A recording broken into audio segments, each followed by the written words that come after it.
So, you've already decided whether you like me or not.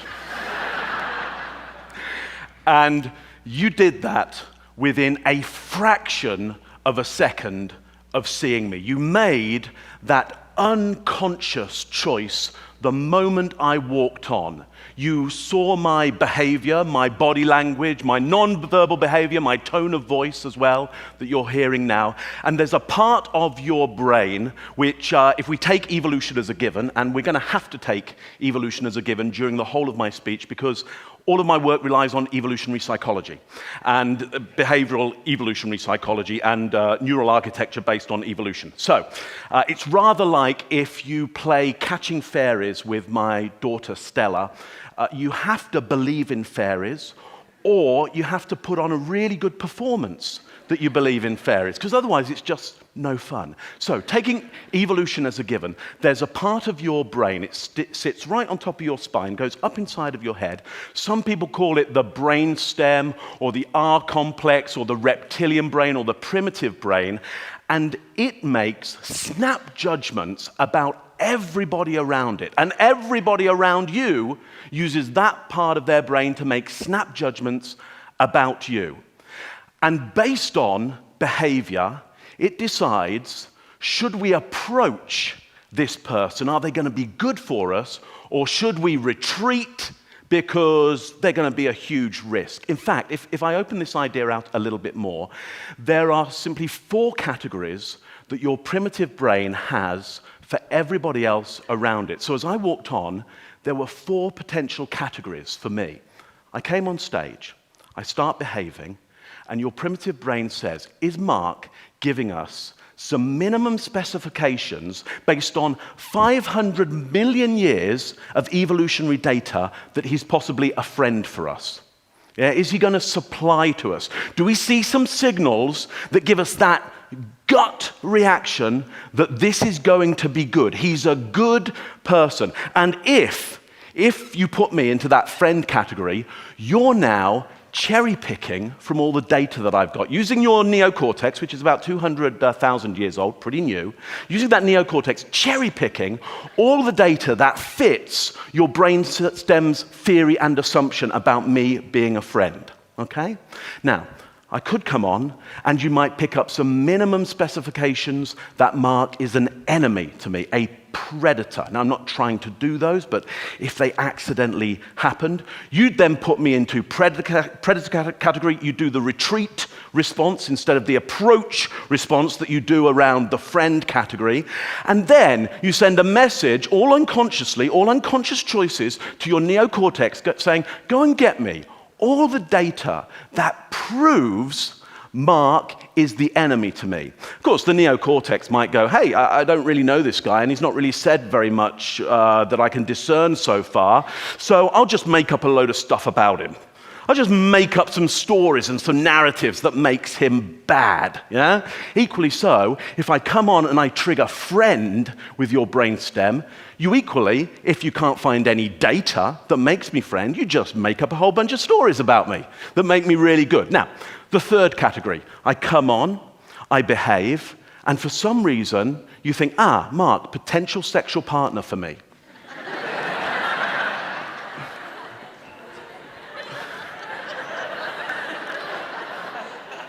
So, when I do this, not usually that much laughter. Okay?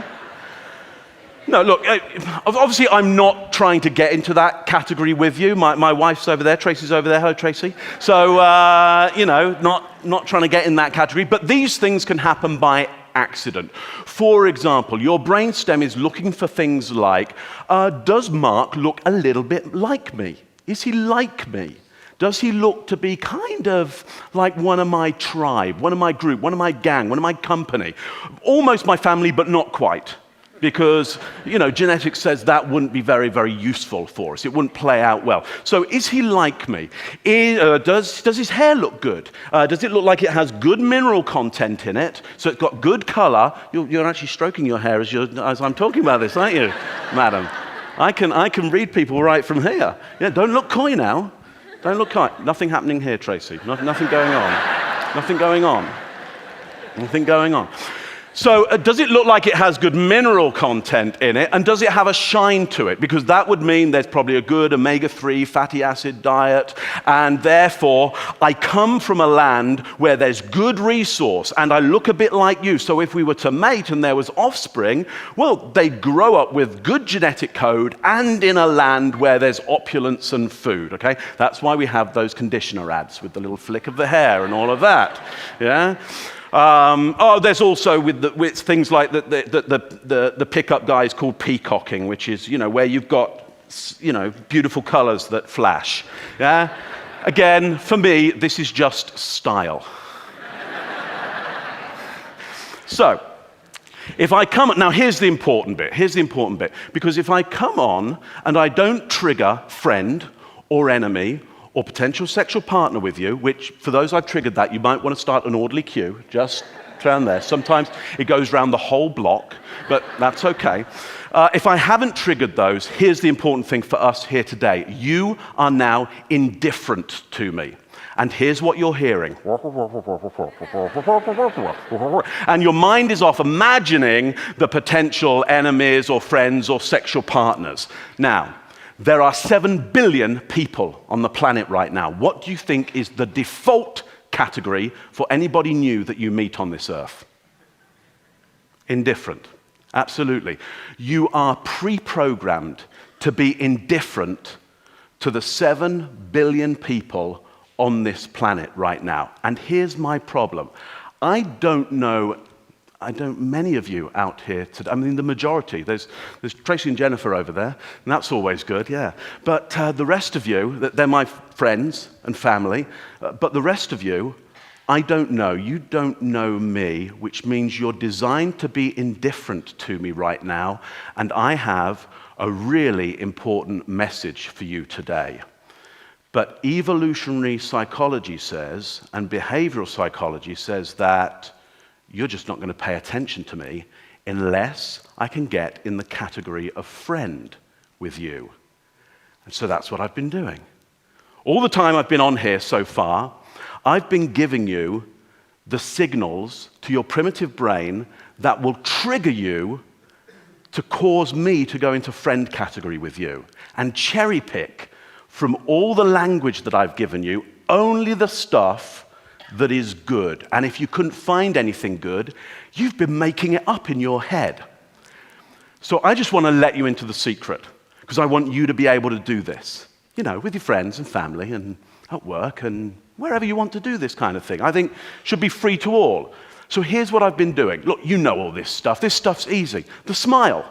Okay? Smile. It's a universal signal across the planet, okay? It's the same. Whatever place you come from, whoever you were born to, or whether you were born at the top of a mountain or down by a lake, doesn't matter your country, doesn't matter who your parents were, everybody smiles the same. The muscles here tighten to pull up the sides of the lips, but that's not enough. Friend, enemy, or potential sexual partner. For those of you at the back who are a distance from me, you're indifferent to me right now. But these people down the front in close proximity, almost certainly in personal space or social space here, yeah, you are getting triggered with the minimum specifications for a predator, which is not the full signal, yeah? Half signal, insufficient data. When insufficient data, your primitive brain defaults to negatives. I can't do a half smile. Yeah, I can't do a teethy smile either. That's get out of my territory. Yeah, I bite. So I need to narrow the eyes here, which will cause wrinkles to happen here. I can't flash this signal to you either. I can't just go like that. We know that the smile must build over 3 seconds, and it must sustain for about 3 seconds. Otherwise, it's insufficient data, and your primitive brain goes, predator. It doesn't get the full signal, better be safe than sorry. The fight and flight system would rather judge me as a predator when I'm not, and behave as if I'm a predator just to be safe. So, if I can sustain this and build this over about 3 seconds, narrow those eyes, and get that smile, and get eye contact with some people, they'll smile back at me. Yeah, there we go. Good. That's good. Now, what I add to this is called the eyebrow flash. Okay? The eyebrows flash up. In fact, sometimes I sustain it for a long time. Yeah? And this is a universal signal for, I recognize you, I know you, you're my friend, you're a friend of the family. You can do this walking down the street. You walk down a street like this and you go, hello. And literally, it triggers their primitive brain, and they're like, oh, hey, good to meet you. When was it we last, yeah, no, it was last week, wasn't it? And yeah, how are the kids? And after about 5 minutes, they're like, so where do I know you from? And you're like, you don't, bye-bye. And off you go. Fantastic. You can try this. Here's the really important one. Is I show you no tools, no weapons, empty hands. It's a universal signal, okay, for I come unarmed. If Darwin was right, we're descendant from ground-dwelling mammals. As the forests of Africa receded during climate change, yeah, the plains started to open up. The ground-dwelling mammal decided, I will stand upright. Didn't do it in a few hours. Obviously, it took hundreds and thousands of years. Stood upright. When it stood upright, great, it had control of the hands now. That's really useful. I can be tactile. I can manipulate the world around me.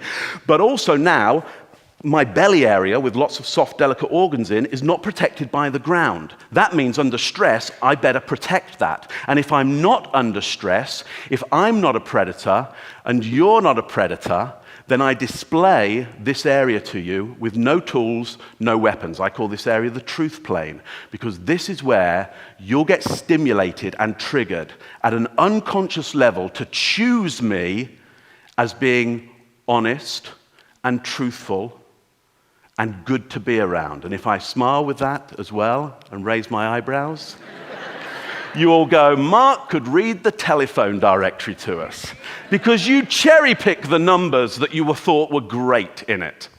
Now, at this point, what people usually start to think is, actually, Mark, I'm getting a little bit disappointed now. Yeah. Because you're kind of manipulating us, aren't you? Yeah? And yeah, I absolutely am. And you say, Mark, why can't you be honest? Yeah, why can't you just be truthful? Why can't you just be authentic with us? You know, Mark, you've got some great ideas. Just deliver them how you like, build it, and they will come. Well, I'm telling you, they are not going to show up. They're going to watch Breaking Bad. Yeah, it's the final episode on Sunday. It's a good show. It's a great show. Yeah? And here's the thing. If I was really authentic with you right now and didn't use the behaviors that I've learnt and become highly skilled in order to become a good speaker around you, if I don't use my countermeasures to the fight and flight system, as I've decided not to do now, you'll see I'm not a good speaker, I'm just highly skilled in technique.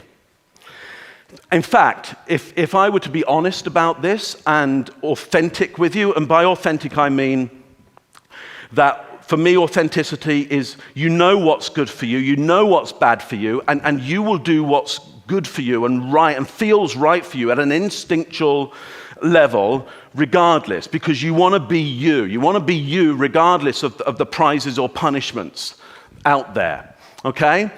If I was being truly authentic with you, I would not show up for this.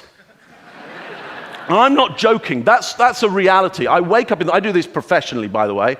So I've already done one of these this morning for an hour and a half over in Niagara. They put me on after Chris Hadfield. He's a Canadian spaceman national hero. Thanks for your programming. I wake up in the morning and I go, the last thing I want to do at an instinctual gut level is to stand in front of a bunch of people who I don't know, who I have no data around because I can't see them, and put out there my life's work in front of them for them to criticize if they want to. That's not what I want to do. And when I start to get that feeling, and if you really want to see the authentic me, the real me, because build it and they will come, when I start to get the feeling that you don't respect has anybody here written 3 books on body language and behavior? I'll just answer for you, no. So that you should judge me at all is stupidity on your part. This is the authentic me. This is what I really feel. And here's the reality. You're safe here because you've got this stuff in front of you. But if I came up close and showed you the real signals of predator, which are the real signals I want to display in front of this kind of large crowd, I guarantee you don't like me so much now, do you? So,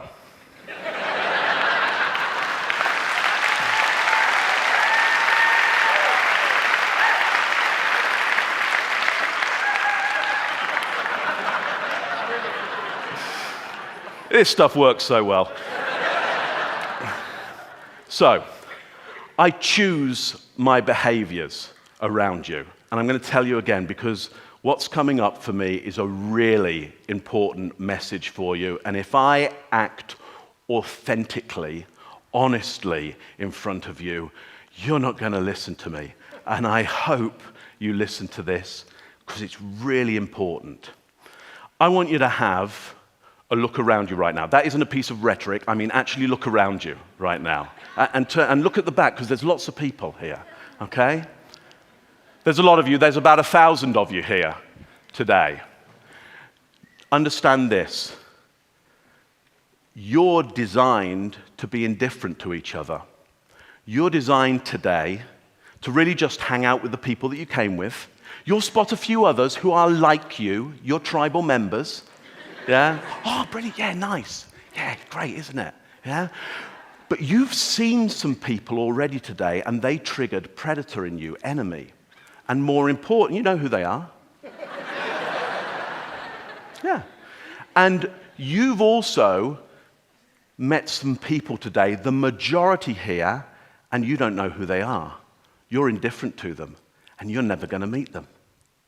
And you've got a brilliant, life-changing idea for you, your family, your town, your city, your world, your universe, and beyond that, if you've got an intelligence way beyond mine, which undoubtedly, together, you certainly all have. Can't believe I said that. You've got some brilliant ideas, and they've got some brilliant ideas, but you're designed to be indifferent to each other. So I'm asking you today, I'm challenging you, and in fact, I'm just going to beg you. Okay? I'm just going to beg you. I need you to be more inauthentic with each other today. Not just today, tomorrow, the day after, and for the rest of your life, because if you don't choose behaviors beyond your natural instincts for what you like and don't like, you will miss brilliant opportunities in your life.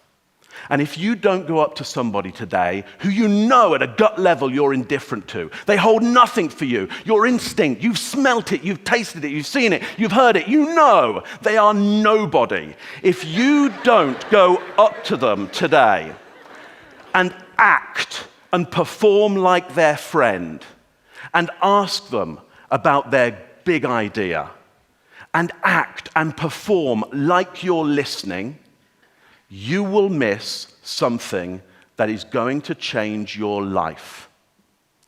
So I'm begging you to act anything else but indifferent to the people around you today. If, I believe, we could all be a little more inauthentic with each other now and again, we might find that we are so much more than what we think we are. We might find that we are so much more than we actually are. Because I truly believe it isn't your innate ideas or abilities or behaviors or skills or position that defines or has to define who you really are. It can be the conscious choices that you make in spite of all of that.